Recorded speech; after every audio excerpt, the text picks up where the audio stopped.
¿Cómo están, jóvenes? Buenos días, buenas tardes casi.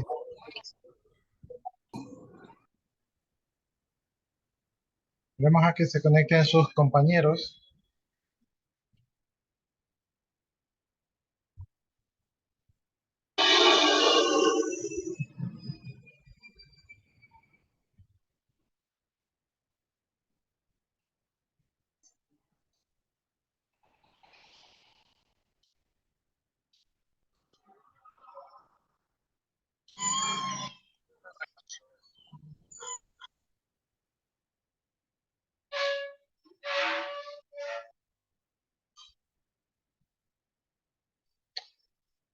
Según estos jóvenes, según esto de aquí, nosotros tenemos clase hoy día las dos últimas horas y mañana las dos primeras horas. Mañana nos estaríamos viendo de manera presencial.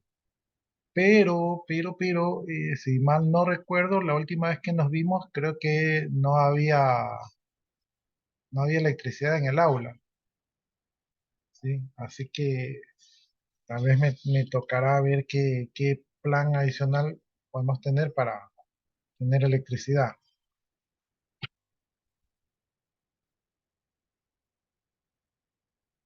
Ya, entonces este sería el horario. Y si no lo han cambiado, creo que iban a haber unos cambios. Entonces hay que ver cuándo ocurren esos cambios.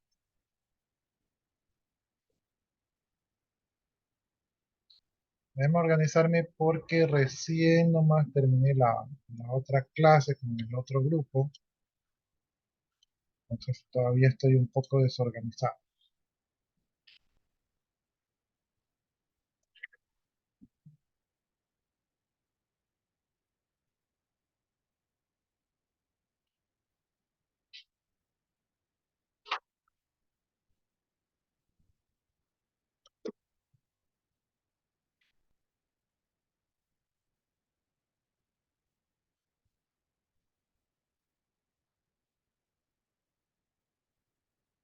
Estoy cerrando unos documentos y estoy buscando en ustedes.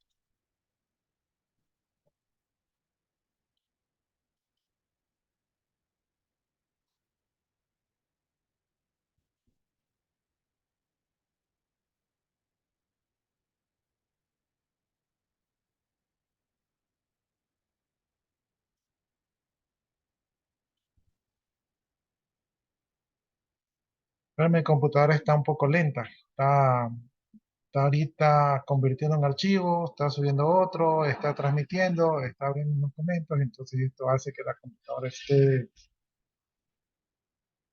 sacándose el aire.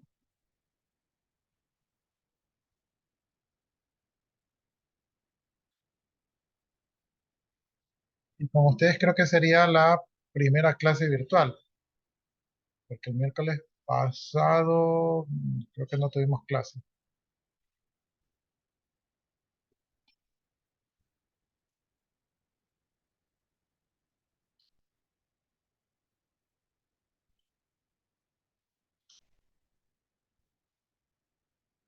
Ya, me olvidé de decirles, mientras yo estoy aquí tratando de publicar un video a velocidad tortuga, vayan colocando sus dos apellidos y sus dos nombres en el chat para tener el registro de su asistencia.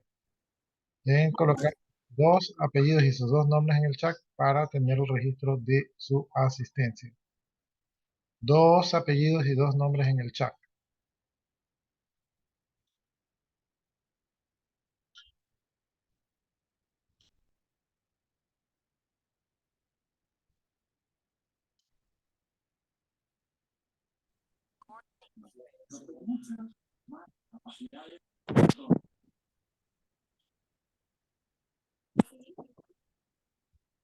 A ver, jóvenes, entonces, en la última clase creo que no les pude presentar el programa de estudio, ya más o menos les di las políticas del curso, pero ahora vamos viendo ya lo que es el programa de estudio. Entonces, estamos aquí en la asignatura de álgebra y trigonometría, ¿verdad? El objetivo de la asignatura es describir los métodos y aplicar soluciones de los sistemas de ecuaciones lineales, resolver sistemas de matrices, examinar soluciones, transmite resultados en sus posibles aplicaciones, realizar cálculos del espacio vectorial tridimensional y cálculos de ángulos, superficies, volúmenes y determinación de las relaciones posicionales y distancias de rectas y planos, seleccionar métodos de álgebra lineal y aplicarlos en el desarrollo de algoritmos.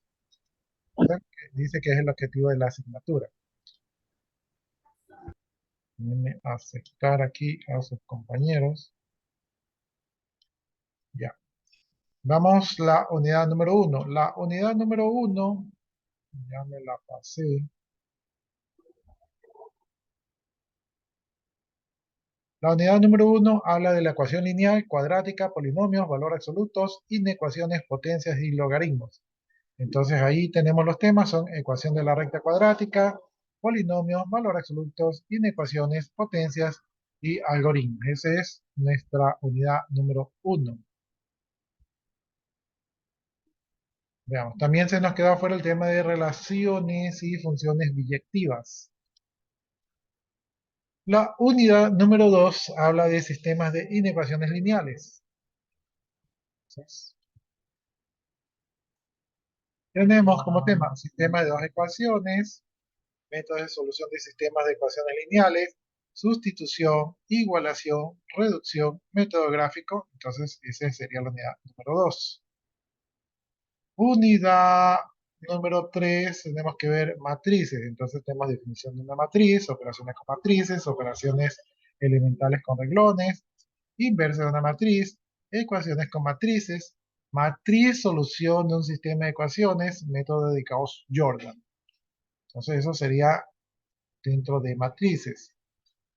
Unidad número 4 habla de determinantes. Entonces tenemos determinantes del segundo orden, regla de Kramer, determinantes de tercer orden, determinantes de orden n, propiedades de las determinantes, valor de una determinante de orden n.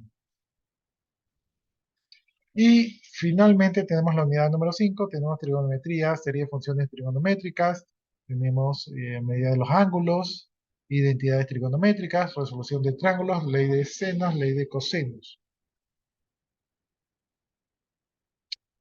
Ya, entonces este sería nuestro programa de estudios que nos tocaría ver, ¿no? El PEA, más adelante se los comparto, hemos de crear un repositorio, lo más probable es que sea en el Google Class que yo les comparto, ¿no? Repositorio de Google que les comparte estos documentos. Ya, los que recién ingresaron no se olviden de poner sus dos apellidos y dos nombres para el registro de su asistencia. Tenemos clase hasta la 1, me parece. Sí, hasta la 1 tenemos clase. Las clases que son de 40 minutos, porque eso es lo que graba el Zoom. Entonces, yo trataría de grabar las clases. Si podemos hacerlo en 2 clases, en buena hora. Si no, hacemos 3 clases, o sea, 3 sesiones de Zoom. Cuando se desconecten, nos volvemos a conectar inmediatamente, por el tema de que se desconecta, ¿verdad? Ya, listo, bueno, entonces ya está un tema menos. Ya vimos el PEA, ya salimos de eso. Y ya les di la política del curso, entonces ya ahora sí vamos viendo, ¿tá? Cómo avanzamos.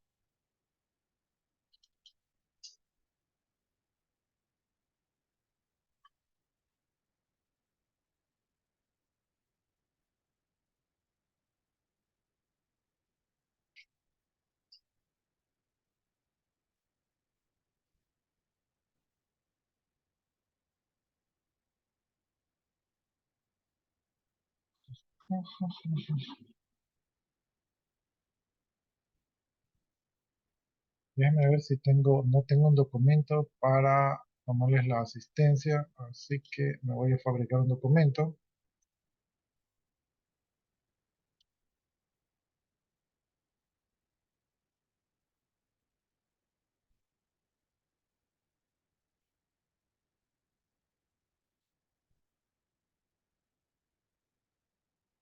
Que son segundo, Segundo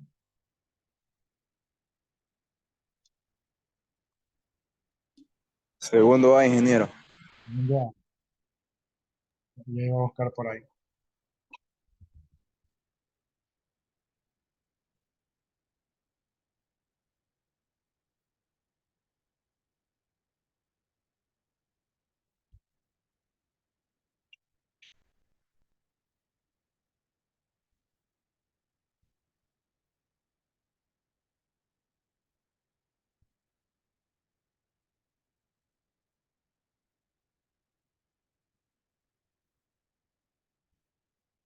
como 6.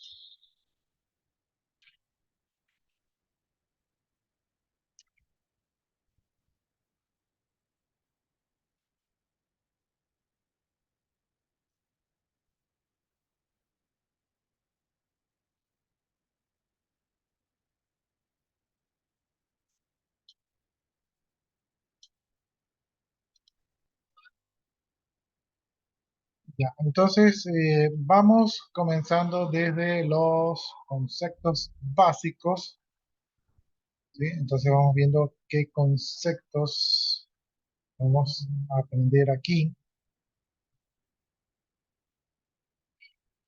Bueno, ahí nos dan unos tips de que no pensemos que las matemáticas son algo que no podemos nosotros hacer, que es algo que no vamos a entender, sino que más bien tengamos la mente abierta para aprender estos conceptos, ¿no? Obviamente tenemos que poner atención en clase. Los temas que vamos a realizar son temas que son como encadenados, es decir, que un tema depende del otro tema. Por lo tanto, si nosotros nos desconectamos de un tema, es muy probable que el siguiente no lo podamos entender. Entonces tenemos que tener en claro, ¿verdad?, cuáles son los temas que vamos a manejar, ¿no? 24.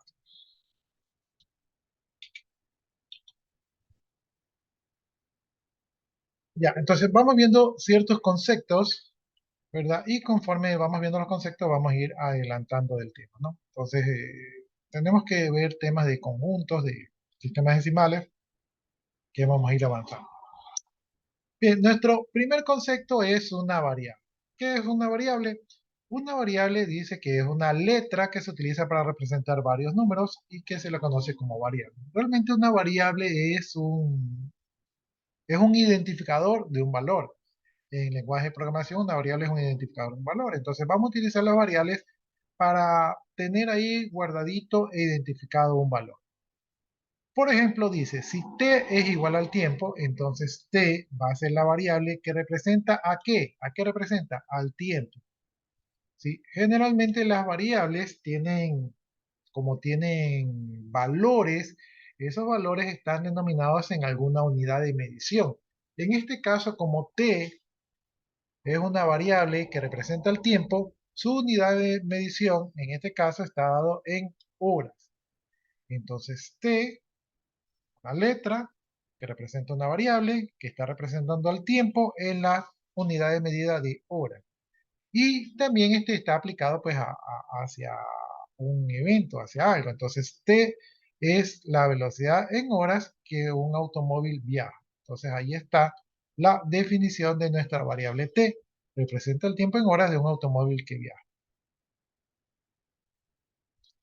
Ya, dice, entonces t es una variable y ya que el tiempo cambia de manera para constante para un automóvil que viaja, dice, con frecuencia utilizamos las letras X, Y, Z y T para representar variables, ¿no? En programación utilizamos nombres de variables un poco más complejos porque en programación hemos aprendido en metodología de programación que las variables tienen que tener nombres descriptivos. Aquí como estamos hablando de álgebra, entonces aquí generalmente, por lo general, los nombres de las variables son nombres generales.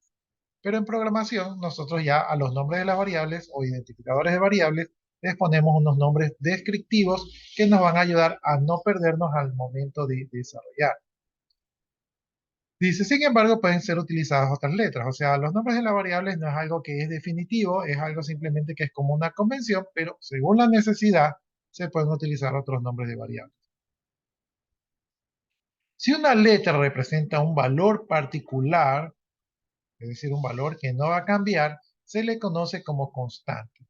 Por ejemplo, si a S es el número de segundos que hay en un minuto, ¿cuántas veces cambia el número de segundos que hay en un minuto? Por lo general no cambia. Entonces S, ¿verdad?, representaría una constante porque siempre hay 60 segundos en un minuto. Entonces, una variable representa valores que, como su nombre lo indican, pueden variar. Y una constante representa valores que no varían en tiempo. Entonces, en este caso estamos hablando de la variable t y estamos hablando de la constante s.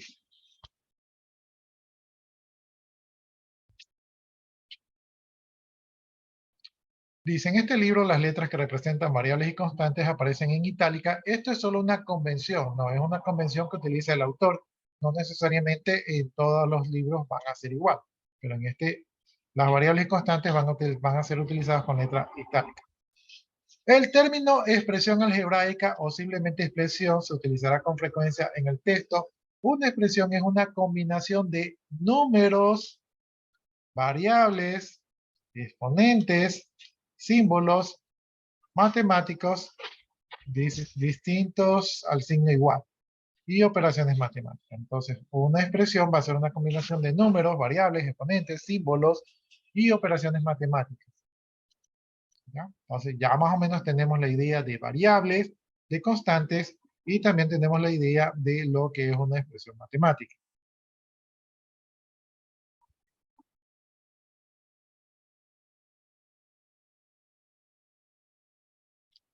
Ahora vamos, dice, a identificar conjuntos. ¿Qué es un conjunto? Un conjunto es una colección de objetos.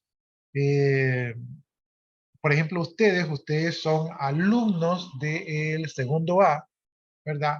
Por lo tanto, ustedes podrían ser considerados elementos del conjunto de alumnos del conjunto del paralelo A, ¿sí? Entonces, un conjunto simplemente es una colección de objetos.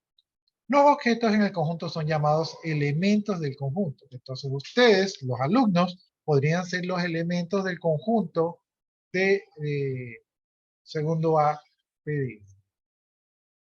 Los conjuntos se indican mediante llaves. Entonces aquí ya estamos aprendiendo un poco de la notación de conjuntos, ¿verdad? Que con las llaves representamos los conjuntos. Y con frecuencia sus nombres son letras E mayúsculas. A diferencia de las variables que utilizamos letras minúsculas, en los conjuntos se utiliza letras E mayúsculas. Es una convención, es decir, que podría yo utilizar otro tipo de letras o incluso minúsculas, pero para no confundirnos, ¿verdad? Las letras en mayúsculas van a representar los conjuntos. Cuando los elementos de los conjuntos están listados dentro de una llave, o otra condicionación, se dice que están en forma de lista o en forma descriptiva. Es decir, aquí yo tengo, en este ejemplo, tengo el conjunto A, ¿sí? Y el conjunto A, ¿verdad? Está compuesto de manera descriptiva de los elementos A, B y C, ¿sí? Por lo tanto, podemos decir que el conjunto A tiene tres elementos.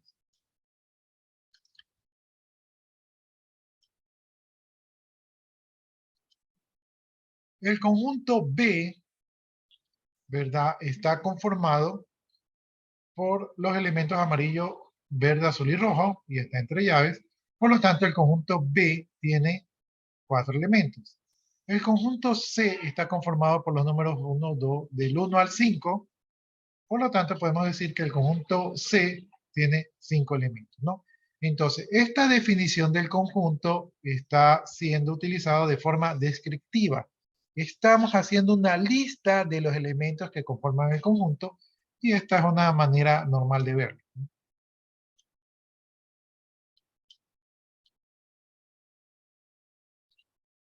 Aquí, viendo la notación matemática, ya estamos viendo la aparición de un símbolo, ¿verdad? Ya tenemos las llaves y ahora tenemos este símbolo. Este símbolo se va a utilizar para indicar que el elemento es parte de los elementos de un conjunto. Por ejemplo, aquí tenemos esto de aquí, ¿no? Tenemos el 2, tenemos el C y tenemos la E. Esto significa que 2 es elemento del conjunto C. Se lee 2 es elemento del conjunto C, ¿verdad? Y aquí podemos ver que el 2 es un elemento del conjunto C, lo vemos visualmente y aquí lo estamos enunciando, ¿no? Con un enunciado matemático de que 2 es elemento del conjunto C. De esta manera nos ahorramos de escribir que es un elemento, ¿no? Entonces este símbolo de aquí podemos utilizarlo como una abreviatura para escribir más rápidamente. Los matemáticos generalmente no les gusta escribir mucho, así que utilizan abreviaturas.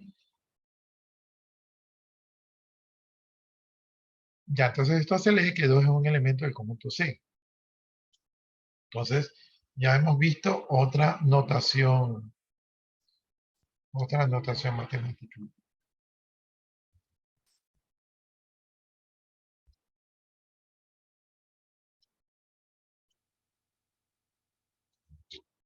Un conjunto puede ser finito o infinito.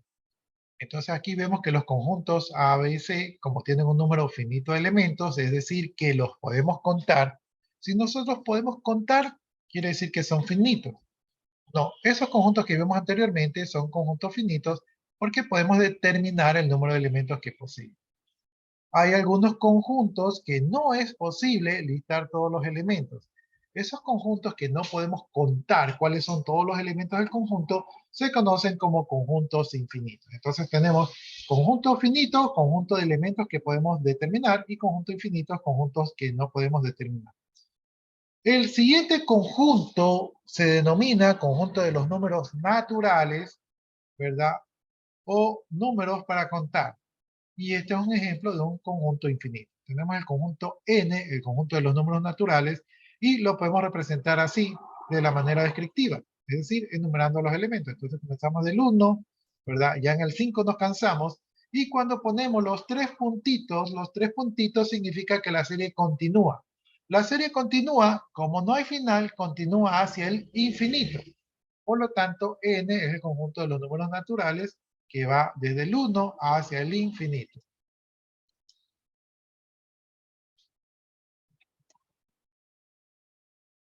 Entonces aquí dice, los tres puntos después de las comas se llaman elipsis, ¿verdad?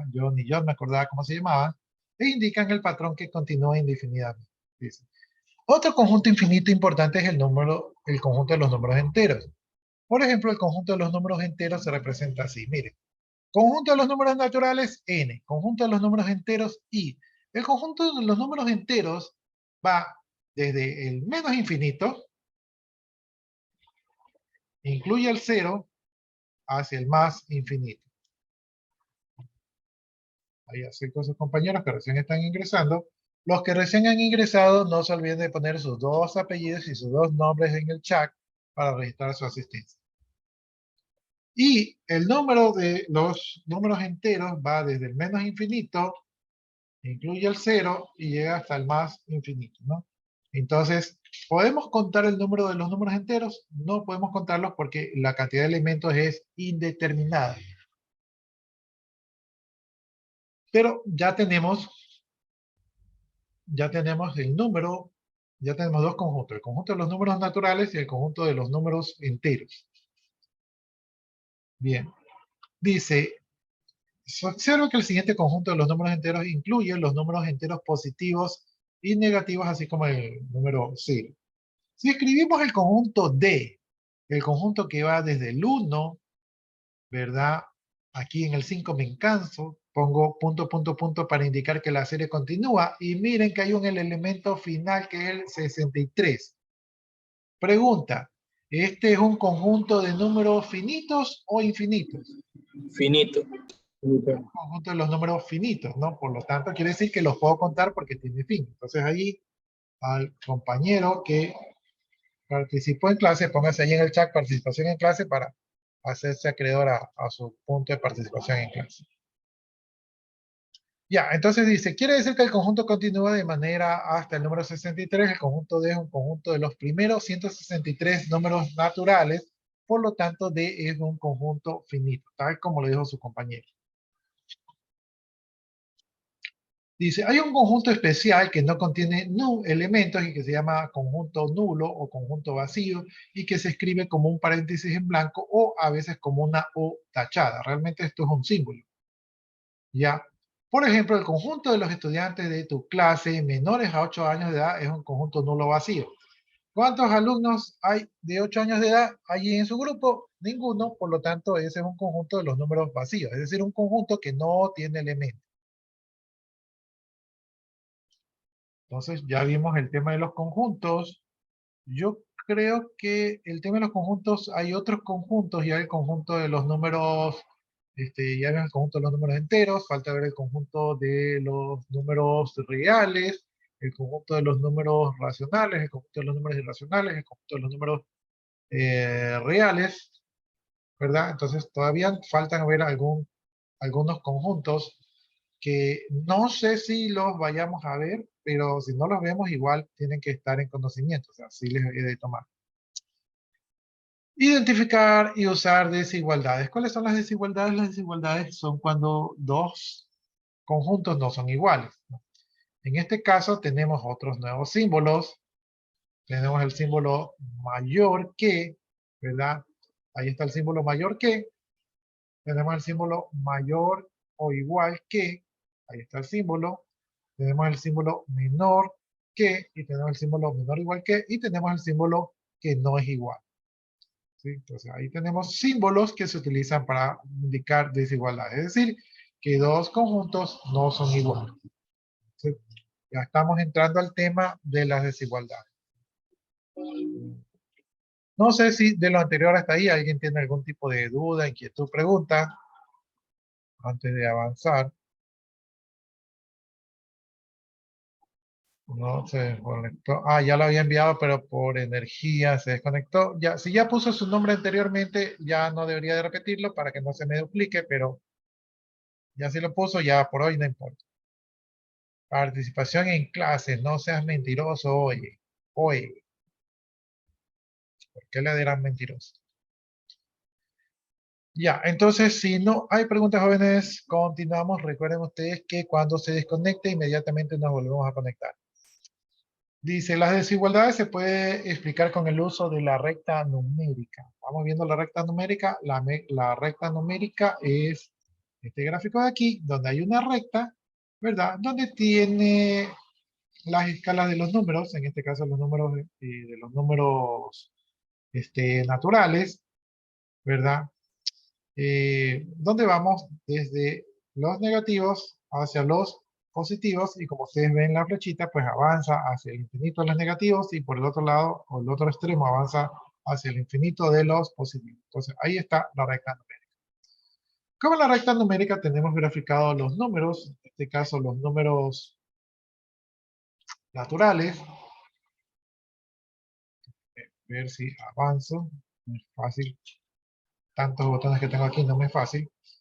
Entonces, el ejemplo dice lo siguiente. El número A es mayor que el número B, ¿verdad? Y por lo tanto, podemos nosotros representarlo como A y B, ¿no? Creo que se está refiriendo por acá. ¿Sí? Allí Armijos, que me levantaba la manito, dígame. Buenos días, ingeniero. Yo simplemente tengo una duda, y es que los conjuntos siempre se representan solo con llaves, ¿verdad? No, los No. conjuntos tienen cuatro maneras de representar. No sé si lo vamos a ver más adelante, si no yo lo complemento en la siguiente clase, pero los conjuntos tienen Sí, varias maneras de representarse. Una es la descriptiva que ya vimos, es decir, listándolos.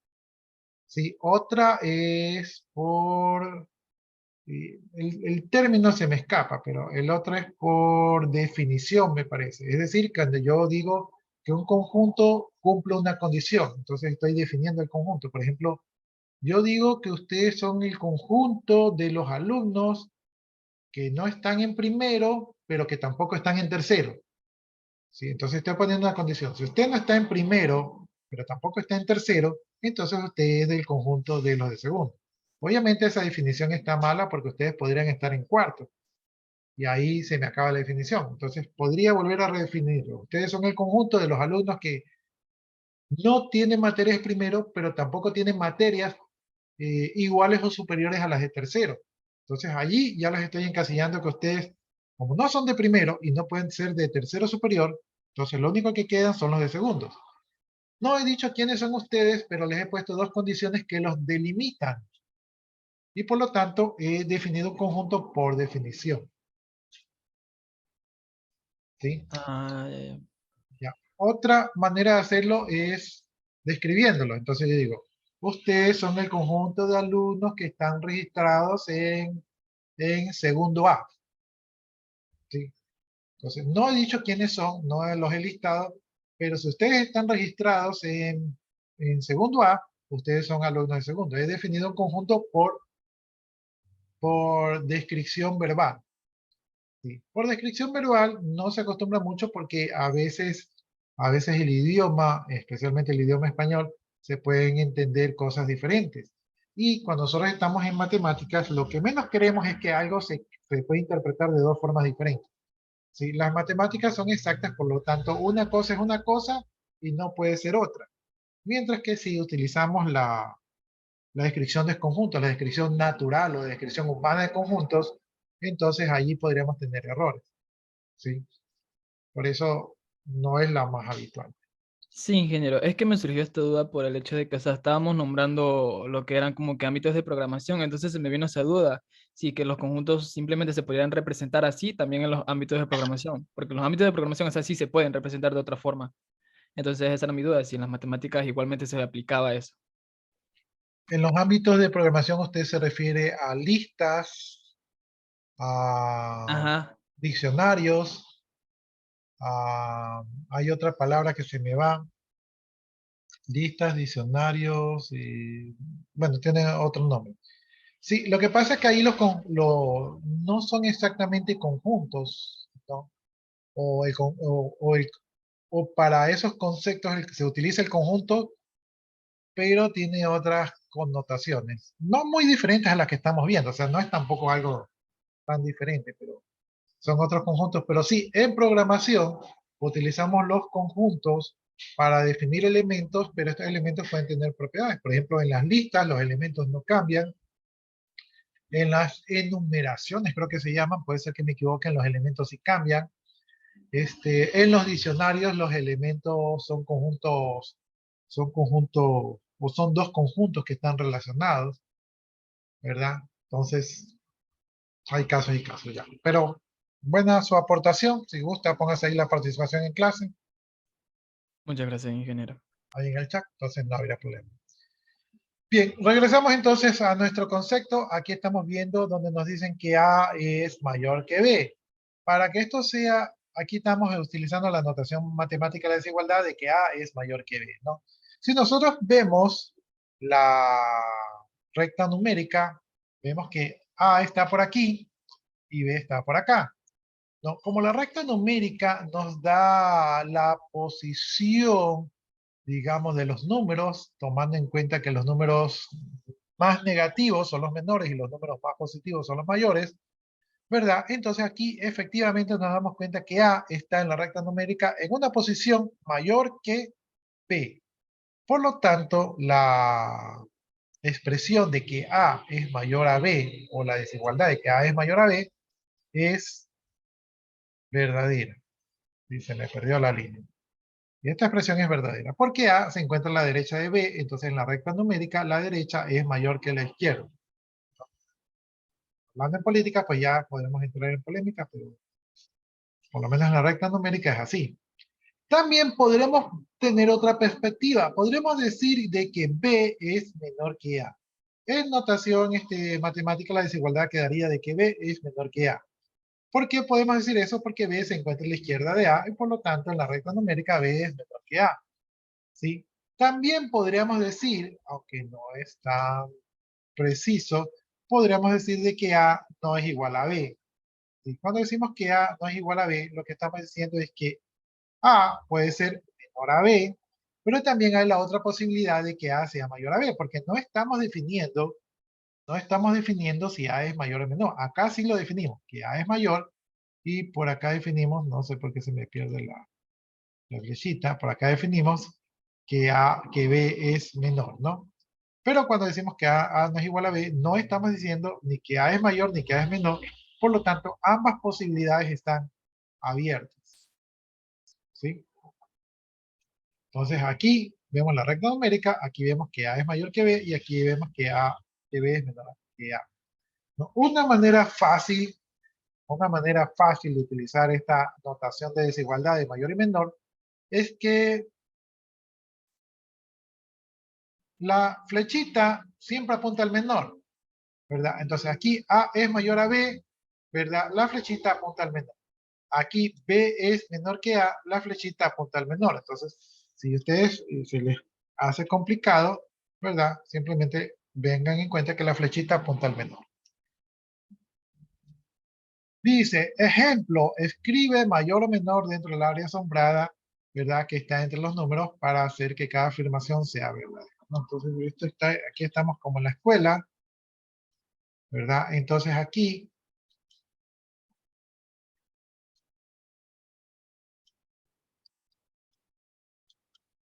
jóvenes, ¿qué va? Mayor, menor. 6 mayor. Le dice que va mayor. Vamos a ver. Ya, aquí la falla es mi teclado. Ahí dice que va mayor. Ya, entonces vamos por acá. Aquí menos 7 y 1. ¿Es mayor o menor? Menor. Menor. ¿Para dónde apunta la flechita del símbolo? ¿A qué número? Hacia el 7. Hacia el menos 7, jóvenes. Hacia el menos 7. Sí, no es el 7, es el menos 7. Ya, y por acá tenemos 4 y menos 5. Menos 4, ¿qué es con respecto a menos 5? ¿Es mayor o menor? Es mayor. Mayor, dice por ahí. ¿Y para dónde apunta la flechita? Hacia el menos La 5. punta de la flecha hacia el menos 4. O sea, ahí se equivocó. Ya, entonces los que acertaron, que son, deberían ser 3, los primeros que acertaron, ¿verdad? Pónganse ahí la participación en clase. Deberían ser 3. Y si ya me puse participación en clase, ya no me vuelvo a poner. Si quieren Solo lo una pongo, vez.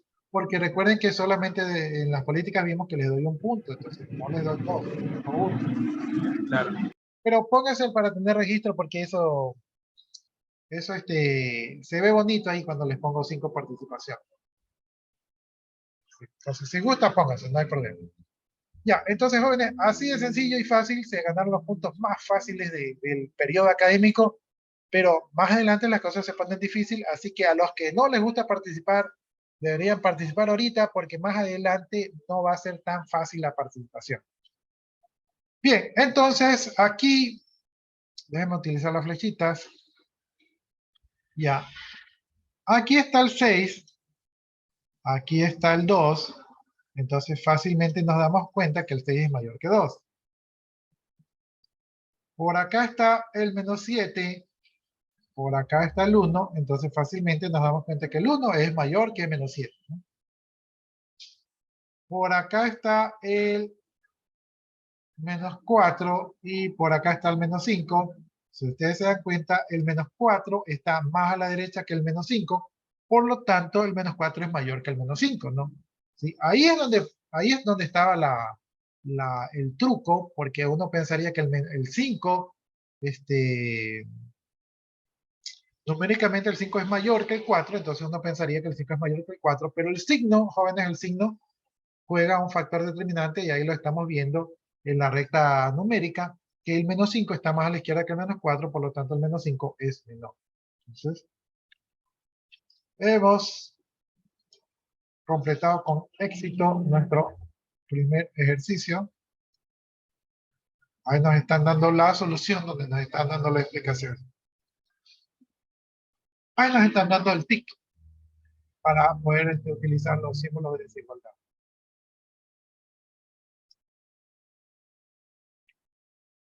Ya, aquí estamos viendo unos ejemplos de notación algebraica. Y aquí tenemos que x es mayor que 2. Cuando decimos que x es mayor que 2, lo que queremos decir es que x puede ser cualquier número real que sea mayor que 2. ¿Sí? Porque x es una variable, entonces x puede ser cualquier número real que sea mayor que 2. Entonces, tenemos que tomar eso en cuenta. Cuando decimos que x es menor o igual a menos 3, quiere decir que x es cualquier número real que sea menor o que sea igual